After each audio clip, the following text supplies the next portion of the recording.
All right, guys, it's time for the Next Level Guy Show, a men's interview, interest, and improvement-focused podcast featuring interviews with the greats from all industries to help you better your life. Each week, a new episode features an interview with one of the greats, covering all aspects of their story, from life hacks to tips and protocols that have allowed them to live life on the next level.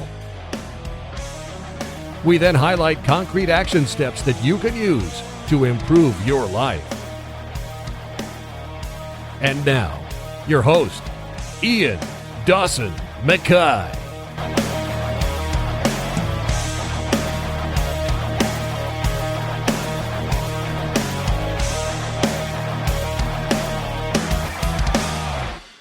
And today's guest is Dr. Kelly Starrett.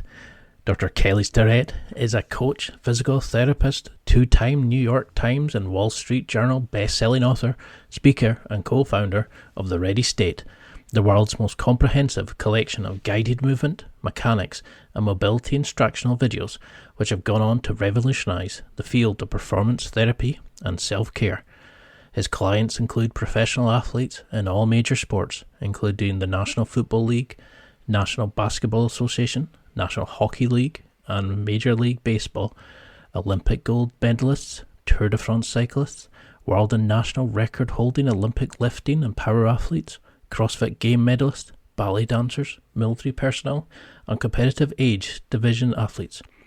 Kelly is the author of the New York Times and Wall Street Journal bestsellers, Becoming a Supple, Leopard and Ready to Run.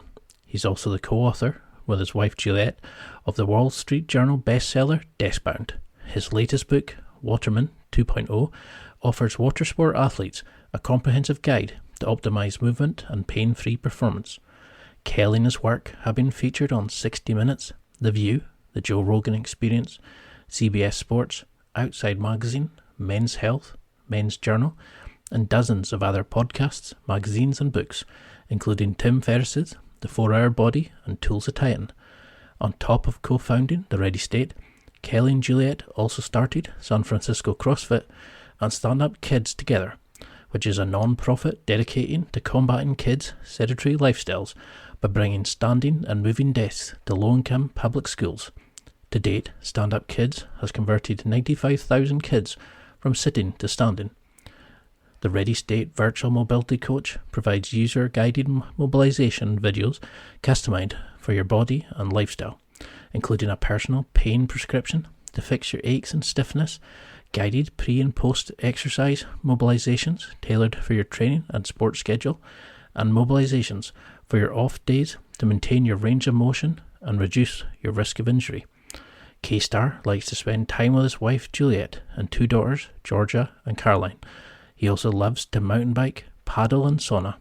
And while Kelly claims to only tolerate the ice bath, according to Juliet, he actually likes that too. And now, let's get to the interview.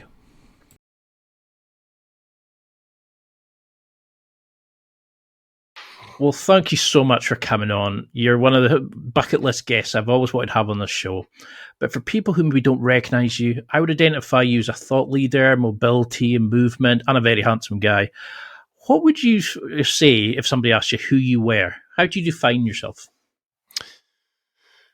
Besides the really important roles in society, my family and my good husband, good dad, good friend, that aside, I would say the next thing I would do on the airplane is say, well, I was classically trained as a physical therapist, but I'm really a coach.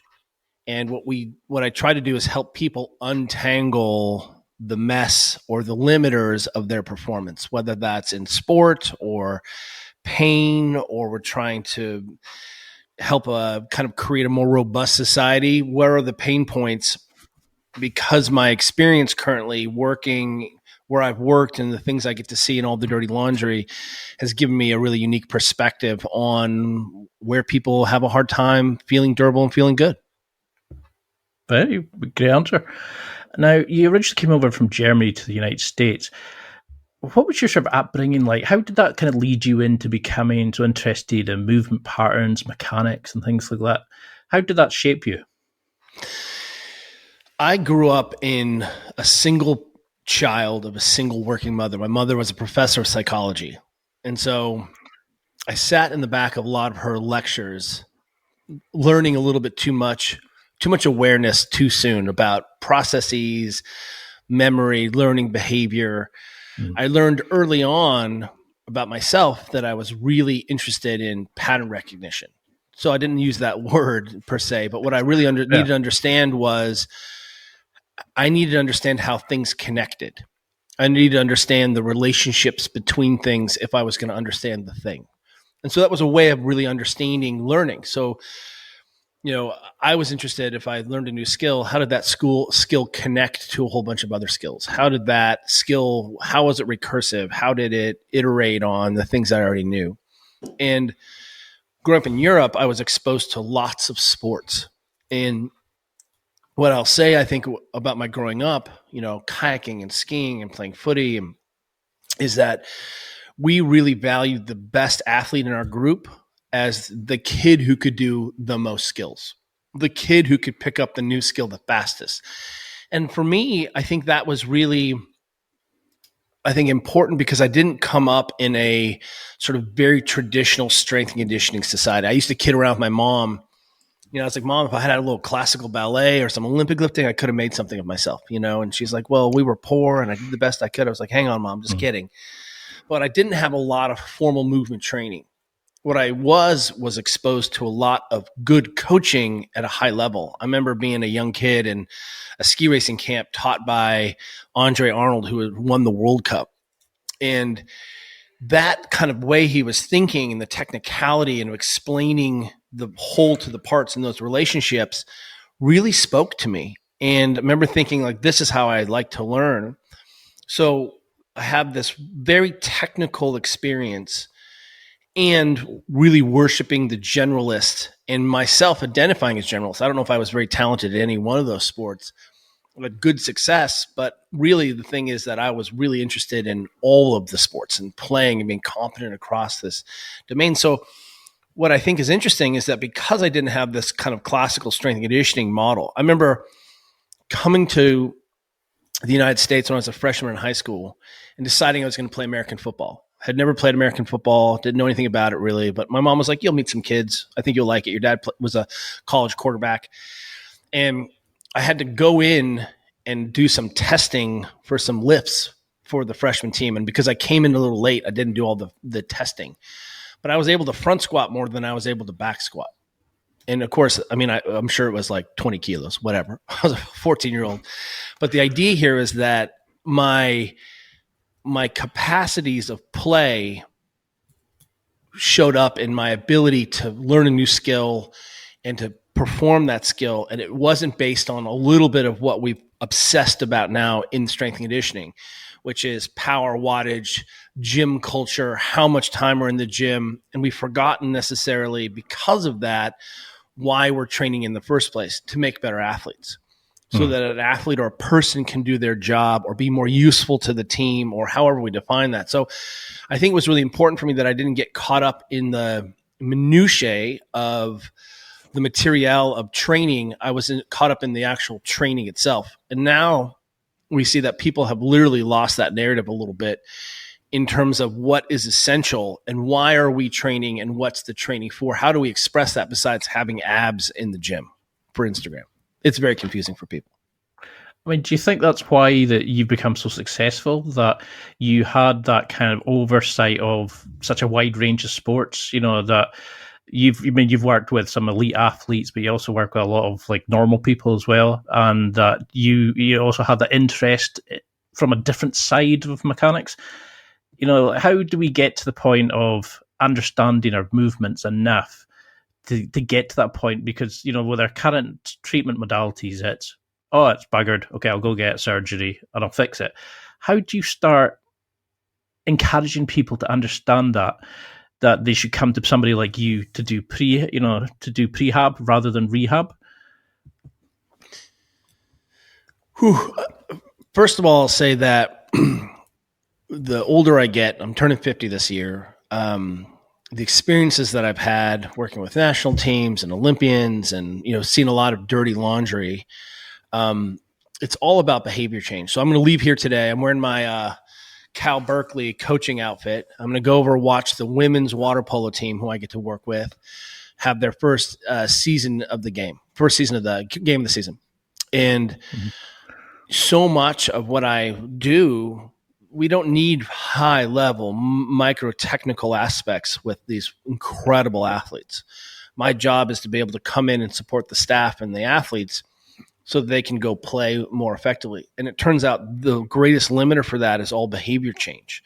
Looking at, if we have all of this information available to us, when and where are we going to deploy that information? And what's essential? I think one of the things that you put your hand or your finger on, which is something that I think is really important to me, is one of my coaching senseis, one of my mentors, was a coach named Mike Bergner, who's an Olympic lifting coach. And I was able to watch him coach a room full of beginner adults in Olympic lifting. And then that evening, coach Olympians. And the next day, go coach high school kids and the essentials of lifting. And what was really mind-blowing about that was that I could see his thinking. I could see the progression from raw beginner, zero training age, to an adult who has some training experience, to very specialized, how am I going to meet the needs? But you could see the through narrative of why he chose these skills, how skills built and how they regressed and progressed. And I remember thinking to myself consciously, wow, I need to become a lot more competent to understand how all of these tools and behaviors fit together.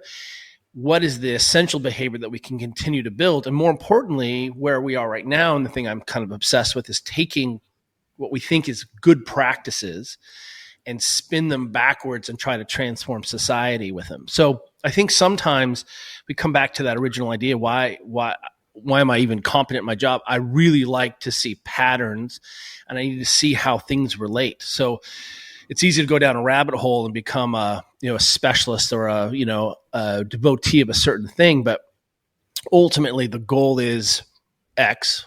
Let's get you out of pain. Great. What are the tools available to us? And how do those tools emanate from restoring range of motion, managing tissue physiology, getting you to be less stressed and feel less safe, or more safe in your environment, more slept?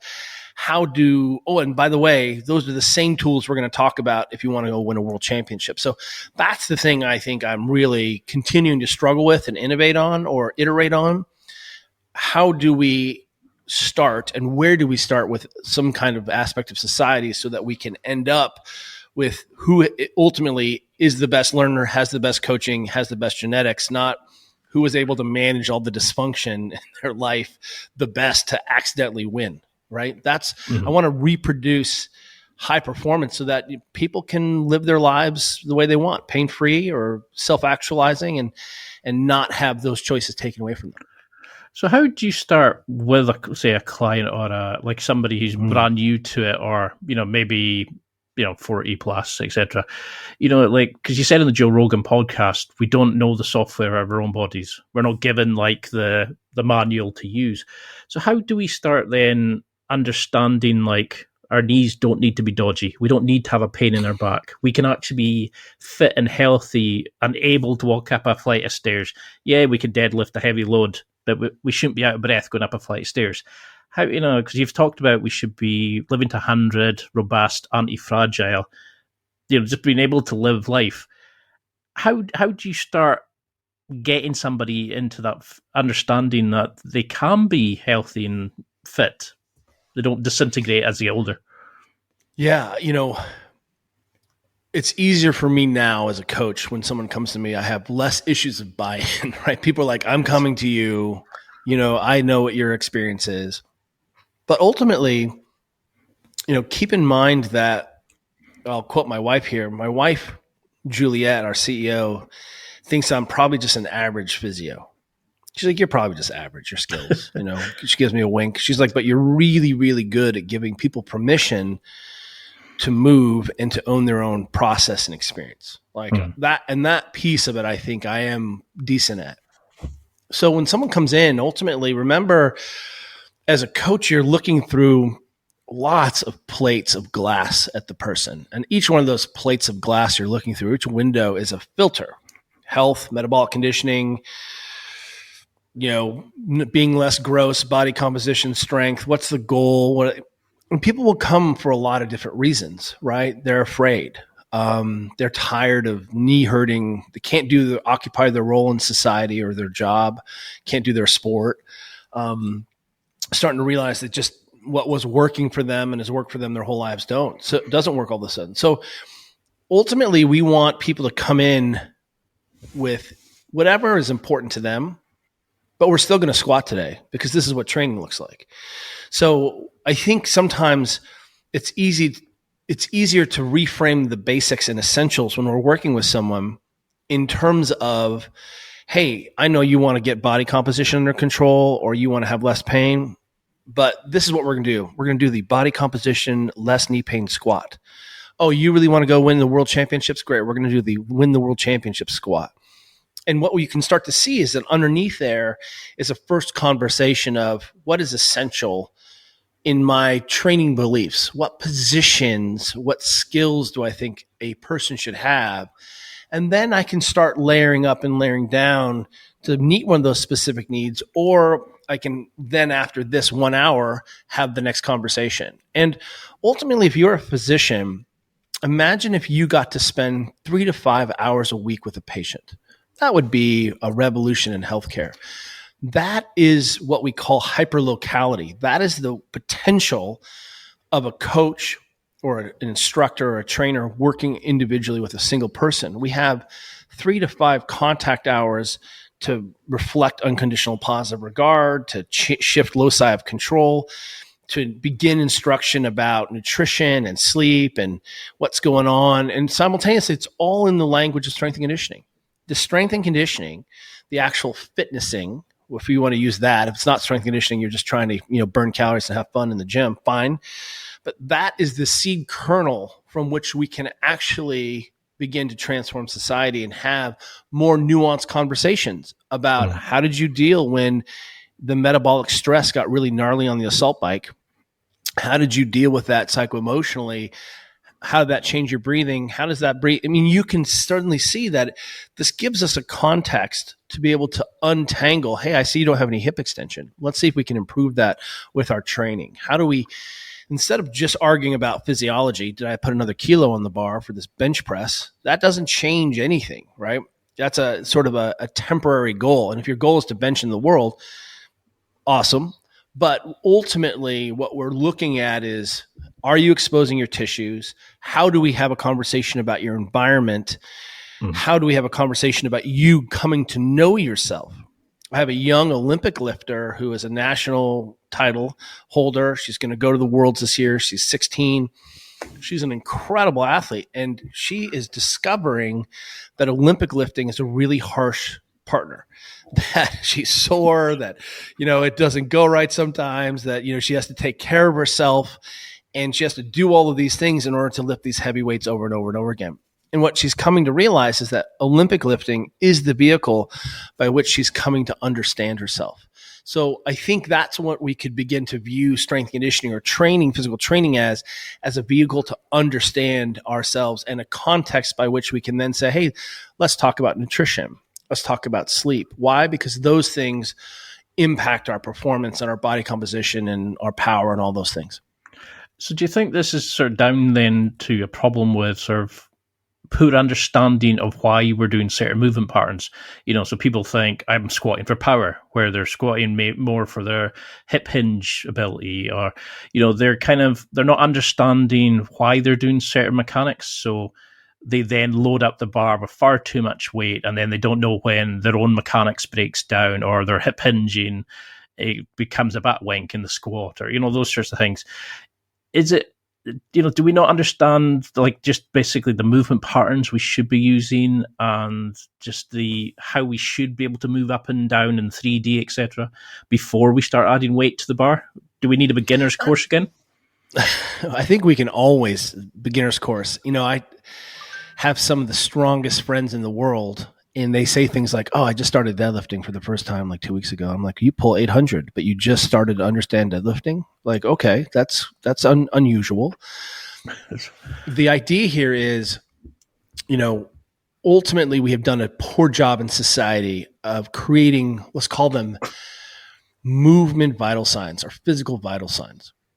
Our model has been pain, no pain, look good naked or not, high level performance, right? That's it. And I think it's confusing. The internet is very confusing because if, we're seeing a whole bunch of exercises just vomited out about pain, and people are limping around, with got back pain, like try these 3 things, pew, pew, pew. What the problem is, we're now in an attention economy. We don't understand what's essential. So there's no good exercise or bad exercise, but there are certain positions and shapes that lend themselves to a lot more transferability. Mm-hmm. And that really means that I can begin to have a little bit more nuanced conversation about the choices that I'm making as a coach or an instructor. I'm looking for transfer. Does this transfer to a specific thing? And again, as long as it's about pain or no pain, that's very confusing. The physical therapists have muddied the water even more. There's a whole bunch of physios who just said things like, it doesn't matter how you move because it doesn't cause pain or injury. And I'm like, well, we all know that, but that doesn't say why we use these techniques. These techniques transfer more effectively. They maintain physiologic capacity. That's why we choose these things. And I think as long as we aren't always looking at that spectrum of, does this get me to the Olympics? Can I continue to build on these skills? Then what we see is these really weird artifacts of coaching, artifacts of intellectualism, where we end up having swinging a rope for like rope flow, like David Weck. I love that. I use it every day. I swing a heavy rope and it recaptures all the rotation in my wrists and elbows. I'm a paddler. I love to mountain bike. It makes me feel connected really well in a freaky way before I go paddle. So I can do all this elaborate movement stuff, or wait for it, I can just spin this rope around for 5 minutes, play, and touch all of these shapes, do all the PNF patterns, get all my rotation, side bending, priming in. I don't think I need to turn the rope flow into an exercise or an ethos or an identity for me personally. But what we see is that people take these tools and then make them about a specific thing. And if you happen to be genetically born with abs, you're like, the ab, comes from the rope flow. We end up confusing the basics with what's going on. So to your point, we've lost why we're training. And sometimes one of the things we try to do is help people, over and over again, understand what is essentialism for the movement. And the body, the shoulder does only a few amount of things. It does infinite variability between those things, but the arm goes out in front in all those positions. The arm goes overhead in all the variations. The arm goes out to the side in all those variations, and it goes behind you. And ultimately, what we can start to see is, do you have access to your native physiology in those positions? If not, training can be one of those tools that reinforces that. So is it just about tissue exposure? Sure, maybe. Is it just about maintenance of shapes because you're a professional surfer and I want you to have all your internal rotation when you're taking off? Sure, it could be that. But if we're ultimately trying to drive and assess everyone's program, there's 2 things we should look at. One is native range of motion. It's unequivocal. It's objective. If I'm doing your program and I start to lose massive amounts of range of motion or movement choice or capacity, for me, that's a less effective program. What I'm looking at is I should be able to drop into anyone's program and at least do the movements. And the second thing is, does this improve my biomotor output? So ultimately, the second objective that we wrap our heads around is, did you go faster? Were you more efficient? What was the economy? Did you generate more watts? Yeah. And that is the gold standard test, because what we see is that there's a whole lot of internet exercising that doesn't answer those 2 questions, doesn't maintain my range of motion, or when I test you, I see that you're deficient because of your program. And that may be because you're an elite cyclist. That's okay. That's the trade-off. You're going to be an elite cyclist. You're going to look like an elite cyclist. But if you're telling me your GPP sports preparation training program isn't looking at positions and managing that, then when your athletes aren't in those shapes, don't be surprised with what happens. And simultaneously, can I continue to load, scale, speed that? And what you'll see is that the answer is no. And so when we come into understanding the foundations of across platforms, we come back to back squat, front squat, kettlebell swing, strict press, bench, deadlift, right? Pull up. They look like the universal strength and conditioning languages that are across every country on the planet. I've been to a lot of countries. I've been to 35 different countries. It's not a lot. I'm getting there. But everyone knows what a push-up is. Everyone knows what a deadlift is. Yeah. And when I'm in countries where we don't speak the same language, we always speak front squat. So was this where, I have it written down, where is it? It was in Tim Ferriss's book, you mentioned how athletes should be able to power clean, backflip, run marathons, do CrossFit, etc. Is that where this comes from? It's like, are there physical benchmarks you think all athletes should do? Do we take it basics to hip hinge, rotate to a certain degrees, just sit down and get off the floor without having to put your hands down? Or do we, how far into this do we need to go before we have like a range of characteristics that all people should be able to do before they get into sports? It's a real question around how can we, so let's look at what we've traditionally done. If we look at the United States and youth sports, kids can do none of those things, but they can play soccer, right? They can play. So the question then is, what's important? And the most important thing is that people play. They learn skills best when they play. We learn how to interact and win and lose when we play and win and lose. We learn how to work in a team. We get to the self-discovery through play. And play in the United States has become synonymous with sport, right? That we can say those two things. We have never put movement competency in front. But what we see is that kids who happen to be competent movers, maybe had some gymnastics instruction, something like that, they tend to be able to pick up new skills more quickly, create more movement solutions for themselves, potentially, and they may be more durable, being able to handle more in volume, et cetera, et cetera. One of the reasons to have a strength program, and again, appropriate for the age and for the skill set, is that you're running a parallel diagnostic tool all the time. Your range of motion and skill is a finite, changeable, malleable resource. Greg Cook says, you're always pressing save on a Word document that's everly changing. Your range of motion is constantly in flux. Okay, and so one of the reasons we ultimately want all our position coaches, sports coaches, to understand what they're seeing. My athlete is behaving this way in the water. She is missing internal rotation on her shoulder. I then can go over here, improve or restore her range of motion, give her some movements to maintain it, and then put her back in the pool. That's very difficult to do. And what we saw was a whole host of problems result from that inability of the coach to minister to the needs of their athletes in real time. We saw an epidemic and are continuing to see an epidemic of lower extremity injuries in soccer players, and especially in women who are tearing their ACLs at 6 to 8 times the rate of men. We've seen the ACL rates skyrocket after the pandemic. So what I'll say is what we're currently doing isn't working. What we're currently doing is putting a bunch of kids into play and then adding crazy volume, crazy intensity, crazy year-round sport. So one of the things that FIFA did was say, okay, hang on a second.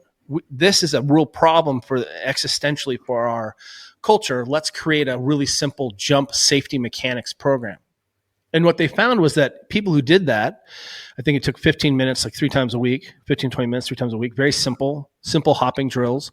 They saw a massive reduction in lower extremity injuries. Even if you did the program poorly, the exposure alone did it, which tells us something about having a parallel strength and conditioning coordination program running in tandem, because it allows us quickly to understand what we're seeing at speed and under complexity in very, very simple conditions. A squat is a really simple thing to understand when you watch someone squat. Watching someone cut and run and jump and plant is much more difficult to understand, especially when we're more interested in how does that person pass the ball and is worried about the tactics of the game. So we're either going to ask these coaches who are really good at tactics and actual play to become movement experts simultaneously and fix it. Doesn't happen. And it hasn't happened. It won't continue to happen. So we better have a parallel program, a processing program, which helps us understand what's happening in real time. That's called the gym. That's what strength and conditioning is about. So how would you break down a sort of standard training program then? Would it be sort of majority sports like specific, and then you would look at sort of general physical preparedness? I think the GDP you called it, and then would you have also like sports preparation? How would you incorporate like warm ups, cool downs? Would it be kind of a site like you were saying? The gym would be to the side, and then the majority would be sports led with some rehab. How would you sort of set up a program for somebody that's maybe not got a coach, or what percentages or breakdown are you looking at? The most important thing you can do is play your sport, right? That's the thing. You don't play your sport enough. You can't play your sport enough. You need more time playing your sport, period. We know that is not the way to win a world championship. Ultimately, you're going to have to become stronger, and you're not be able to do that in your sport. You're going to become faster or more skilled. We can support those facilities, the coordination in the gym. The writer and coach Franz Bosch, if anyone is not familiar with Franz Bosch, I highly recommend you check out Bosch Sporting Systems. His books, Anatomy of Agility, are excellent around movement, understanding, agility running, I think is his last one, and Anatomy of Agility. And one of the things you'll see is he makes really the case that a lot of what we're doing when we're training is improving coordination. We don't talk about that. We talk about physiology. Did you get stronger? Do you more powerful? How was your velocity? How was your volume? We don't talk about the coordination of the system, of teaching those skills. Again, so suddenly if we're building in these programs, we're looking at how can I get an athlete to be more coachable by her coach? That really is the ultimate goal, so that athlete can perform more work. And in this case of this university where I'm coaching, assistant coaching, I don't think this team is outworking the other teams. I think that's some old, trope from the 1980s where we were like, we'll just outwork the competition. Really? You think you're going to outwork the competition? Let's go into any premier soccer, rugby, American football, whatever you think. No one is working harder than anyone else. That ship has sailed. What we see now is the people who are able to manage that training volume and have the best adaptation response and have the greatest set of skills, which allows them to learn and apply those movement options and choices to novel solutions. That's how you win games. So what you're really describing with GPP, sports preparation, sports specific training, is a continuum that is really useful for people to understand. On one side, we'll call it fitness. Let's put Zumba over there, fitnessing. Zumba is awesome. If you haven't done a Zumba class, you're an elite coach, you need to go take a Zumba class. You'll giggle, you'll laugh, everyone feels good. It's mirror neurons, you dance around, you learn rhythm. It's awesome. It is not fitness. That was never its intention. The intention was to dance and transform psycho-emotional communities, right? To feel like I belong to a group. We're selling that as transformation towards body composition. Is dancing really the best way to get body composition changes? No, let me introduce you to vegetables and meat. But suddenly we have this idea of fitnessing. So boot camp. So people are like, hey, I need to change my body composition. So I'll just do a bunch of work. That's boot camp. And if you're not doing anything and you do something, you're going to see some changes. But we know that stops for a while. Then we have programs like CrossFit initially, which was a good GPP program, asking people to develop basic competencies, learn how to lift weights and control their body in space, GPP. Then we move into something that looks like sports preparation training, which means that the skills I'm teaching better transfer to learning new skills or not interfere or create pattern interference with the sport that the person is actually doing. So sports preparation training maybe is off season or is geared towards transferability. So I'm looking more carefully at range of motion and skills and teaching much more to the highest sort of expression of the movement, which I would do with GPP, which I would do with my physio. Again, I'm always teaching towards what I think is the best expression of the movement to our limits of our understanding. And then we have sports preparation training or sports specific training. And sports specific training is geared at one thing. We're in season, and are you playing your sport better? And the only goal right now is not to see how much weight and wattage you can put in the barbell. It's how fast you can push the bobsled. It's how fast you can get to the ball. Does it allow you to handle more volume and play better? Yes or no, 1 or 0. And then when we come out of season, we can change gears and we can start to rebuild capacities and things. But the tip of that spear is only aimed at, did this make you better at your sport? And I think that continuum very much confuses people. Where does pain fall in there? Who owns that? Is it fitnessing, or am I trying to make a world champion bobsledder, an Olympic medalist, better for another 4 years? Those are different conversations. And I need to know what your goals are.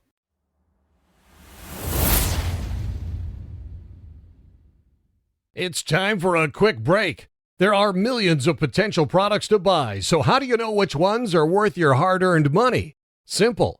You go to nextlevelguy.com/affiliates and explore those that will transform and improve your life. You'll find deals, listener exclusives, and special offers with some great companies. Recommendations are 100% honest and only on items Ian has tried or believes in. The companies showcased will make you a better man in all areas of your life. Simply go to nextlevelguy.com/affiliates and level up.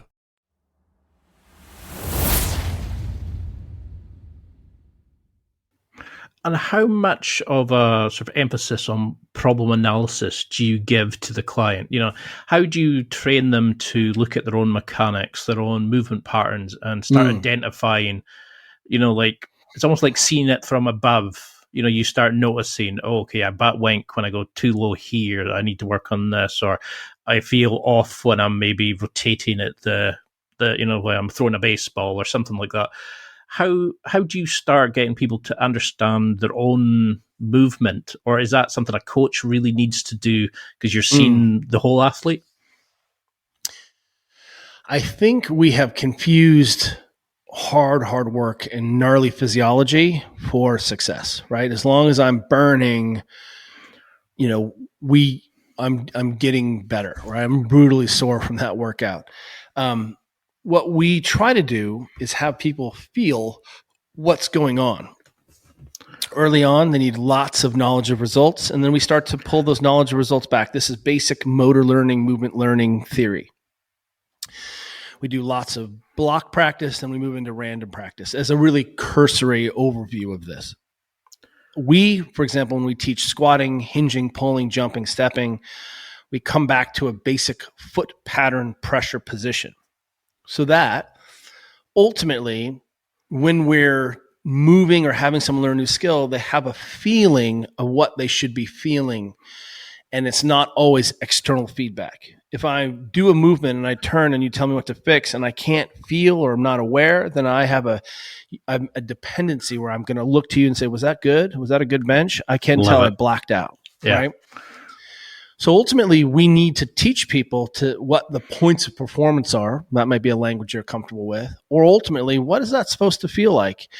And when you stop being able to perform those things that we agreed on, we've exceeded your capacity to maintain that position. So let me blow everyone's mind here. Ultimately, what we're doing when we go into the gym is we're identifying key positions that we value. That's it. And then we're going to train and challenge the person's ability to maintain that position. We may do it with load. We may do it with speed. We may do it with metabolic demand. We may do it with cardiorespiratory demand. We may do it with competition. But ultimately, front squat a heavy 5x5 and let me know how you feel in the middle. Like it's death. You can't breathe. Your legs are burned. Do a 20 rep squat. Do a 20 swings in a row. Ultimately, I would like to say your skills should be getting better through the sets. You're practicing. You shouldn't just see a natural decay in technique because it gets so heavy. Ultimately, the load that I'm using may just be one way that I'm challenging your ability to maintain that position. I think CrossFit got something right, for example, when they made people do basic movements under enormous metabolic and physiologic cardiorespiratory demand. That's what happens in actual sports. You need to be able to decelerate when your heart rate is high. I'm not just talking about high intensity exercise burning. I'm saying if I put you on the bike and make you push 600 or 700 watts on the assault bike, or just 400 watts at a big gear on like a watt bike, like the All Blacks do, I should then be able to have you come over and strict press without going into crazy banana back. And it turns out your technique may be highly limited because you don't have a very robust movement system that allows you to have a high heart rate, high cardiorespiratory respiration rate, and perform basic movements. So one of the things we see suddenly is that people fall apart when their heart rates are high, right? And that for us is a sign that yes, you may be able to handle this large load, this 200 kilo deadlift. But if I give you a 100 kilo deadlift and your heart rate is 190 and you don't know how to organize or sequence or have good technique or even feel what's going on, I have incomplete training stimulus if my goal is to do what? Have you be better prepared to snowboard at the bottom of a run, or be able to, make a decision when you're running a girl down and have it to tackle. So ultimately, what we're doing with position is challenging that native position, that root position that we've decided on. I mean, there aren't that many things. Again, your arm goes over your head, it goes behind you, it goes out to the side, it goes up in front, bench press, snatch, overhead press, dip. Those are the fundamentals. And then how I want to challenge those fundamentals is up to the coach and up to the goals of the athlete. And because that was something I was really interested in about, was like how I would start in jiu-jitsu and I'd be tearing through people. 20, 30 minutes in, I was breathing out my arse, I was sweating, I was all over the place. And I was like, how do you get that level of stimuli in so you can actually work when, like how to pre-exhaust yourself so that you don't fall back to like poor motor mechanics. You don't start doing really stupid to our things. Learning, to our practice positions. That's right. If the class is an hour long, believe it or not, you may not be able to take an hour of jiu-jitsu. You know what I mean? Your technique starts to fall apart. Just like if I said, hey, I'm going to throw you in with my high school girls, you might not be able to handle the volume that they can handle, given that they've been training with me for a year, right? They are spun up and know what to do and can maintain their positions. So some of this is exposure. And Greg Glassman, the founder of CrossFit, a long time ago said, you fail at the margins of your experience. So again, the old model, and if we put 15 years ago, I opened our first gym in 2005. So that was when we opened our gym in the city, San Francisco. And in 2005, I don't know if anyone can remember back there, but there was no Twitter, there's no Instagram, there's no Gmail. It didn't exist. All that stuff didn't exist. What we found also is that people weren't very strong, and they weren't very skilled, and they weren't very fit. They weren't. They were riding their bike and then maybe doing some cable crossovers. Some people in the Russian Iron Pit gyms were deadlifting and benching and doing those things, right? If you fell into a track and field program, or you happen to be in a rugby program or some place where we start to see real significant training ages and classical strength and conditioning applied to those athletes, you were very lucky. But what we saw was that people weren't very fit. And so we got them fitter, whatever that meant, more metabolic, could handle higher lactates in rowing and running and jumping and doing these basic things. We got them basically a little bit stronger. You've never deadlifted, now you deadlift 300. That's going to change your life, right? You've never front squatted, now you can front squat 60 kilos for a set of 5. That's going to change your life. What we see, though, is that model doesn't work anymore. We can't just say, get all the beginner gains and say a bigger engine solves the problems, right? People love to say strength is never weakness. I'm like, okay, you can't touch your shoes and you can't sprint anymore. That's a weakness. You have completely become a specialist. Dude, it's super cool to squat and bench like that. I think that's super cool. But let's not also say this is enough, or let's say that this is the way. We can say, what tools got you to that 600 fastest? How can I steal those tools? But someone like Popple a long time ago, even Polican, was saying, hey, I think you're strong enough. Double bodyweight back squat, probably strong enough to do whatever you want to do in any sport, anytime. So maybe we don't need to spend our time working on improving your squat because it didn't make your sport better. Because this sort of ties in with one of my favorite quotes. I think you said it was, patterns repeated in training will reveal themselves at gain time or movements of consequence. And is that what you notice, is that athletes are sort of like loading in shitty quality reps, that they're not really understanding what they're doing? They're just, oh, okay, I'm squatting, I'm benching. It's just accepted to be done. They're not even going into a deeper level like you're discussing. They're not even preparing for their sport. They're just taking limited experience. Well, remember, everyone comes from somewhere. Everyone has some movement history, coaching lineage. So when people are just moving, that's saying that the physiology rules sport. And sometimes it does. But if that was the case, all I would need is an assault bike and a deadlift bar, right? Or BFR cuffs. I would just give you huge muscles and an insane work capacity on a spin bike. And I'd be like, all right, let's go win some world records. And let's go win a world championship. And what we know is that doesn't. So where is the disconnect between movement as skill and I do a sport and I need to be skilled in my sport? Where's that disconnect? How many free throws does that basketball player take over and over and over, repetition, so that they don't have to worry about it when they're tired, when it's stressful, right? It's an automatic thing. Why aren't we applying that level of motor learning and practice into the gym? Because we still worship the physiology, right? As long as I could just do more work, it's fine. And that is not the case. We're not seeing that we have an opportunity to influence movement learning and movement skill in the gym by refining physiology. And understanding that that's also a diagnostic tool in the real time. So that if we come in and all of a sudden you can't break 90 degrees on your air squat, I'm like, what's going on with that? Let's load it. Let's turn the feet out. Let's get to some arbitrary depth. No. We want to understand that we're using this strength and conditioning platform to make sense of what's going on with my Olympic sprinters. That's what we're doing currently. Because I remember you said in another interview, don't be heroic, be consistent. No, right. How do you start making this into like a system, like a way of life? Like, are you looking at like cross training, like sport specific? How do we build this in terms of like sleep, nutrition, diet?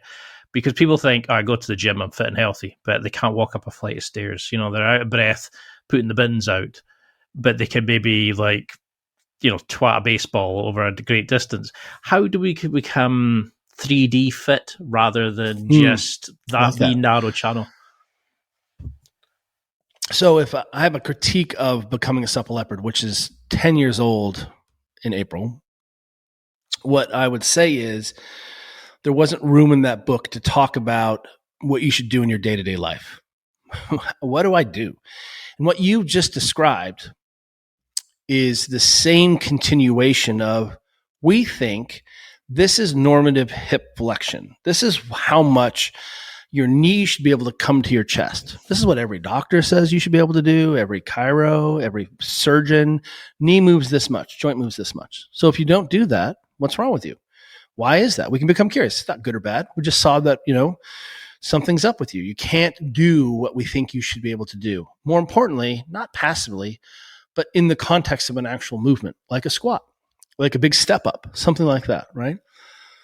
We have these objective measures, and those things are based on range of motion of your body expressed in movements like the push-up, like a hip hinge. Okay. We can then take those objective measures and say, well, hey, we actually have some physiologic objective measures that people are comfortable with. Heart rate, resting heart rate. They know what their temperature is. They know what decent blood pressure is. So what we've done is we started to create minimums for people. What's good blood pressure? Well, it's not 120/80. 120/80 is just average blood pressure, right? Athlete blood pressure is much lower than that. But 120/80 gives me a warning mark to say, hey, I should probably pay attention to this, right? It's not emergent. I'm not going to die with 120/80, but I can be moving if I start to go above and below that. Well, let's apply some objective measures to our lifestyle. Okay. Now we can begin to say, this is what we think are really good practices applied consistently over long periods of time, make the best performance of our athletes. And turns out we can also see that your blood panel is better and your readiness is better and your resting heart rate and you don't look like, a melted candle. Sleep, for example, we believe that 7 hours of sleep is minimum for survivability. And if you have a child or you have to take a plane or work a job with a deadline, you're going to get periods of time where you don't get that 7 hours of sleep. That's okay. You're a human being. You're really robust. But we can start to say, you're in pain. You want to change your body composition. You want to get stronger. You want to learn. You want to grow your body. 8 hours of sleep is our benchmark. And that means now suddenly there's a whole host of behaviors around that. If I'm going to get 8 hours of actual sleep, I may need to be in bed for 8.5 to 9 hours because that's typical to lose a half hour to an hour every night from just waking up, from rolling over, from the cat batting your face, having to use the loo, whatever it is. But now at least we've got an objective measure around something where we're like, yeah, I sleep great. Really? Because you smoked a bunch of weed last night and look at your Oura ring. You didn't sleep great. You drank caffeine late in the day trying to get through. Oh, you had a beer with your friend, trashed your sleep. You watched a movie, you were super stressed, whatever it is, you ate a big meal too late. What we're trying to do again is have people be able to make decisions about their life and what their goals are so that you can say, well, I'm going to binge this Netflix documentary all night long and I'm going to eat pizza because it's Friday and I love it. My job and my sport isn't on the line the next day. That's completely reasonable. I love that, we have an objective measure here. So we can start to say, we don't have to be like, I don't know why I got injured. Well, I can tell you because you've been sleep deprived. And we know that sleep deprivation, even changes in a single hour of sleep, we see results in what? Increased injury. We see kids who are under more stress have higher injury rates around finals in university and in high school. That is unequivocal. So there are things then we can go backwards and say, well, we can begin to improve or manage that. And we can do that with hydration. We can do it with nutrition. We can do it with steps. We can do it with, you can start to roll this backwards and start to create a set of movement vital signs, physical vital signs that help people understand themselves. And again, I'm using sport as a model for understanding self. So how would breathing play into this? Because it's a sort of fundamental part of life. Everybody breathes, but you said that that's not true. People pant, people respirate. Yeah. I don't think they breathe. They'll still use breathing as a verb, right? Because when that's what I was going to say was that you said, well, we don't own a position unless we can breathe fundamentally in it. People are sitting there saying, I breathe fine. But, like in jiu-jitsu, second somebody's on mount position, they hold their breath, or, they can't hold their breath 3D while they're doing to brace properly, like with a heavy squat or something like that. We all think we breathe properly, but everybody's like that kind of creepy stalker breathing and things like that. How should we breathe, and how have you noticed, how would you adapt people just to learn how to start breathing properly? There's so many good resources around this right now. Patrick McCone of Oxygen Advantage, I'd point you there. I would say go look at the Butraco breathing method, look at XPT, look at the book Breathe, JP Nestor, look at Melissa Vranich's book. There are so many, Brian McKenzie, Shift, so many good resources here. So if you want to deep dive, enjoy yourself. Go to yoga class, understand what that's about. Fundamentally, keep in mind that people will say things like, it doesn't matter how you breathe. I'm like, okay, under what conditions? Under low load, low speed, low stress, you're that efficient and effective.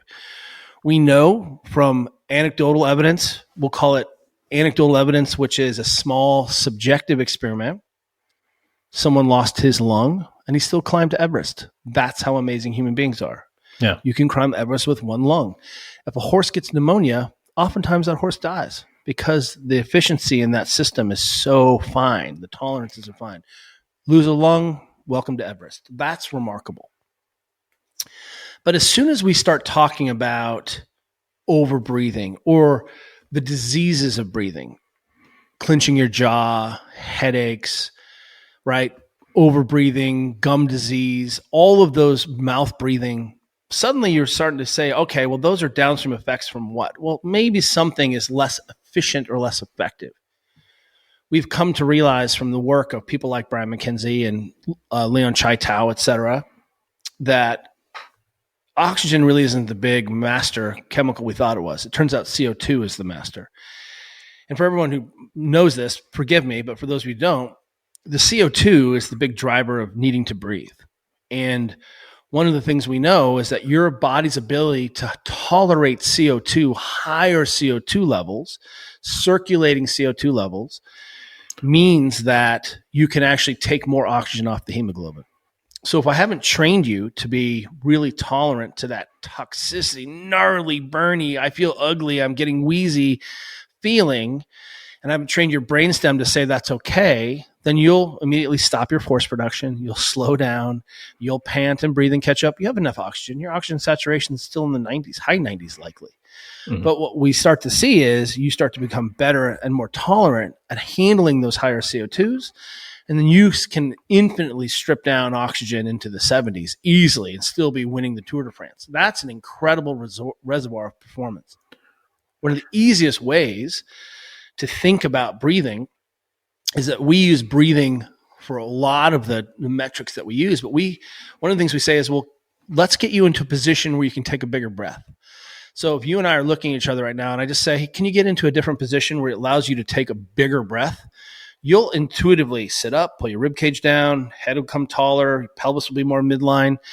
I didn't tell you to do any of those things, but you can feel that you have more access to your physiology in that shape. So for us, I'm like, oh, look at that. We got your body into a position where you could take more air in, had more pliability in your rib cage, right? More compliance of the rib cage. You had better diaphragm excursion. Suddenly your trunk, you could create higher intra-abdominal pressures. You could ventilate more effectively. Holy moly, maybe that works on the bike too. Maybe that works when I set up in my deadlift. And what we see is that I can give someone a feeling of saying, hey, is this a good position or bad position? I'm like, well, I don't think there's a good position or bad position. Try to ride in an aero position. Try to surf. They're going to be in some wretched positions as a human being. Wretched as in not ideal, braced, midline, organized, perfect, can ventilate like a Pilates person. What we see is we can start to make decisions about the efficacy of our positioning by how well and functionally we can ventilate. So if we're over at specialized in the wind tunnel, working with the world's greatest cyclists in the wind tunnel there is a trade-off compromise between your ability to ventilate and develop wattage on the bike and how aero efficient you can be.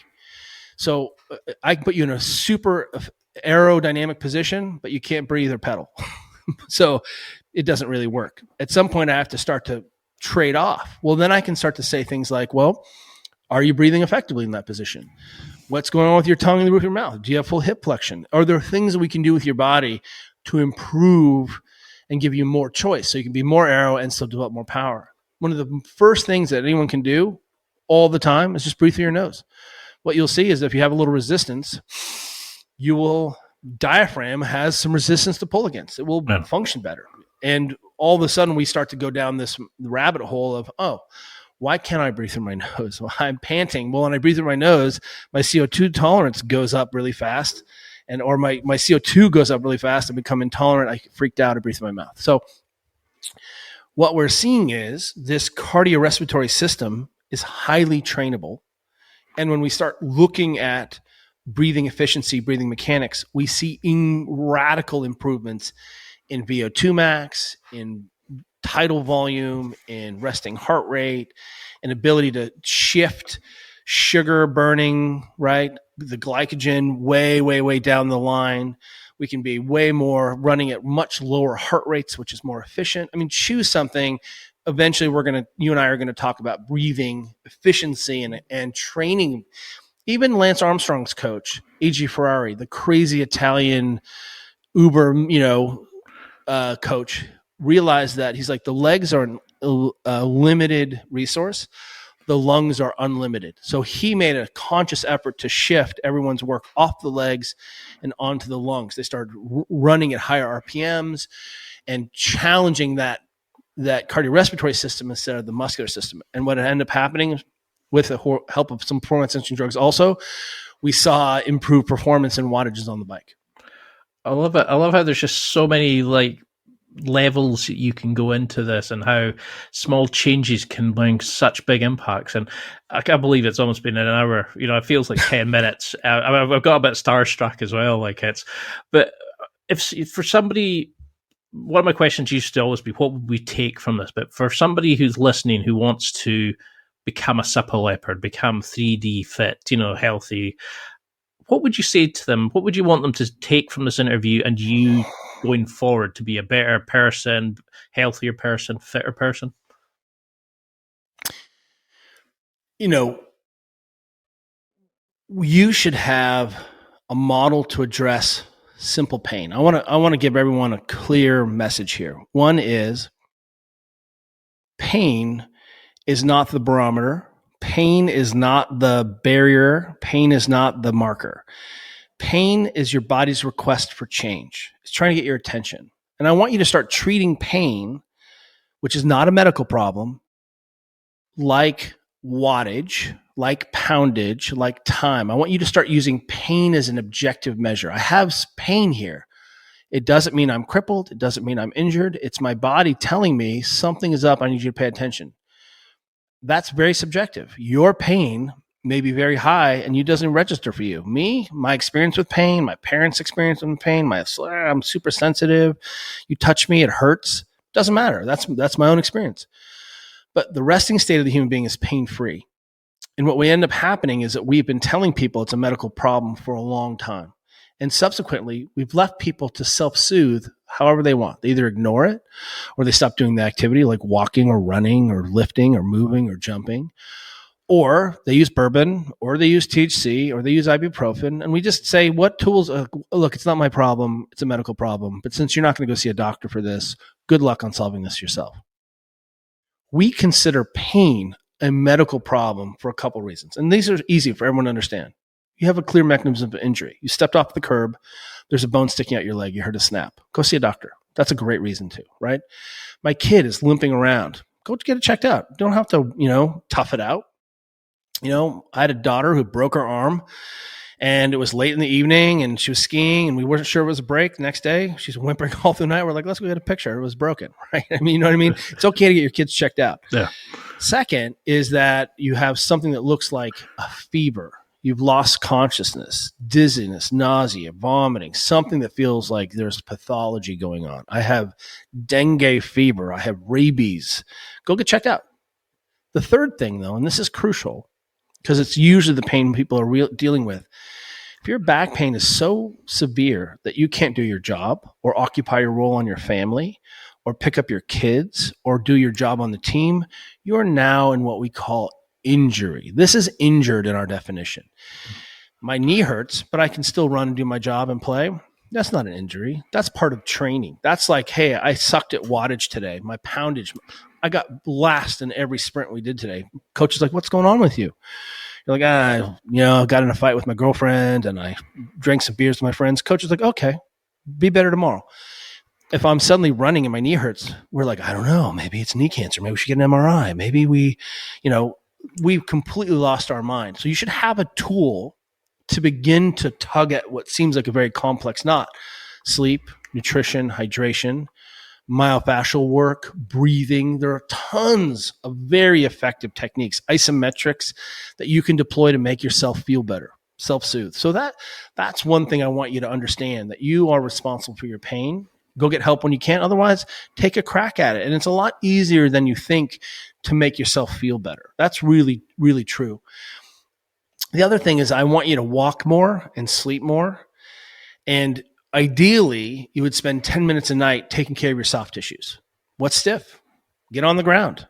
If you just sat on the ground watching TV for the next hour, you'd be blown away at how much more mobile your hips would be, because you'd long sit for a while, you'd side sit, you'd kneel, you'd cross-legged, and you would hit all of these positions, spending a ton of time in shapes that you would then have to get to use later on. So ultimately, again, I want you to have some benchmarks, some physical vital signs for helping you understand your movement and how well you're moving. I want you to have some behavioral vital signs to also say, hey, I didn't eat enough protein today. I can do better tomorrow, right? I should walk more today. I can do better tomorrow. I love that. I love how your brain works, and I can see why you've been so successful. It's until we can get around to, I mean, I've got so many questions on societal pressures, relationships.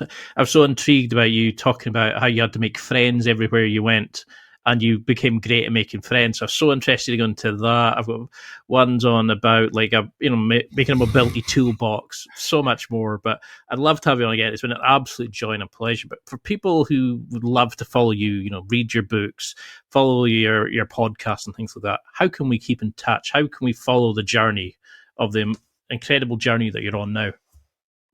It is a journey. And I have to say that I have so many incredible men and women who are my coaching colleagues, who I'm just part of their ecosystem. They're like, we're just a big swarm of jellyfish trying to figure this out. So shout out to all my cohort out there.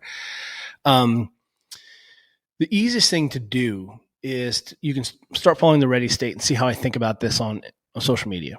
If you're interested in wondering what your movement vital signs are, go download our app. We have an incredible app called the Ready State app. And in that app, there's a mobility test, which is really simple, really, really easy to interpret, and there's programming for it. So you can begin to start to establish, wow, what are my blind spots? I didn't even know I couldn't do that. In there also, we do 10, 20, and 30-minute daily mobility follow-alongs. If you have a ball and a roller, I can get you started feeling better. I lead them all. It's all based. You can say, hey, I have a ball and I want to, make my hips feel better. Boom. Follow along. And we have a couple week membership right now. It's always there, but we want to bring you in and give you a taste of it. So having you understand that you should own your positional competency. You may not be great. You don't have to be perfect. You just have to be getting better over the course of time. And if you start spending 10 minutes a day doing that, you'll be shocked at how much better you feel. Right now we have a world champion paddler, a stand-up paddler, who discovered our app. She was about to give up paddling. She's a world champion, two-time world champion. She's an amazing athlete, but her hips were so painful that she couldn't paddle and do her job anymore.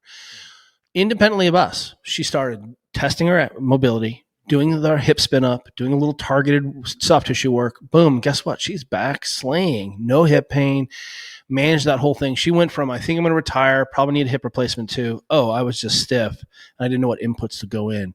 So if that athlete can work this out, so can you. If your neck hurts, you have a body pain person. You can click on the neck. And again, what you've heard here is that there's a lot of ways into understanding your body. Is it pain? Is it, hey, I want a program so I can feel better? Is it, I want to test my range of motion? All of those things. And then I would point you at pre-ordering or downloading or ordering the new book, which is out April 8th or April 4th, called Built to Move, which is all of these vital signs that we've been talking about around behavior and how to fit them into your crazy busy life so that you don't have to throw anything away.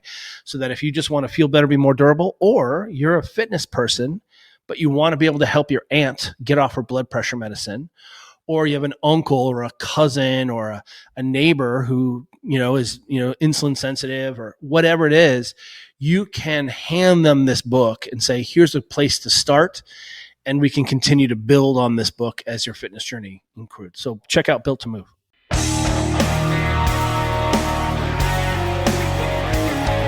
Well, that's it for another week. And thank you for listening. It's now time to take what you've learned and use it to develop and enhance your life with the key points mentioned. Listen, try it, embrace it, use it, and crush it. Now's your time to hit that next level in your life. If you liked this episode, then please leave a comment on the show notes or a review of the show on your podcast platform. Everything helps evolve the show. Until next week, keep seeking the next level in your life.